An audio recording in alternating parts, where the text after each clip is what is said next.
ಈ ಕಥೆ ಒಬ್ಬರದ್ದಲ್ಲ. ಇದು ನಮ್ಮೆಲ್ಲರ ಜೀವನದ ಪ್ರತಿಬಿಂಬ.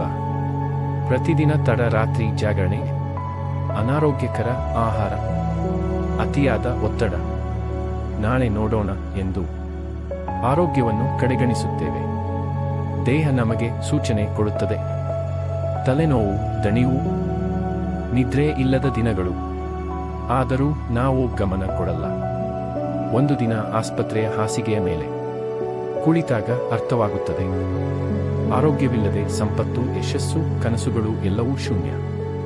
ಇಂದುಲೇ ಆರಂಭಿಸೋಣ. 1 ಗ್ಲಾಸ್ ನೀರು, 10 ನಿಮಿಷ ನಡೆ, ಮೊಬೈಲ್ ಬಿಟ್ಟು ಮನಸ್ಸಿಗೆ ಶಾಂತಿ. ನೆನಪಿರಲಿ, ಈ ದೇಹವೇ ನಮ್ಮ ಮೊದಲ ಮನೆ. ಇದನ್ನು ಕಾಪಾಡಿದರೆ ಜೀವನ ನಮ್ಮನ್ನು ಕಾಪಾಡುತ್ತದೆ.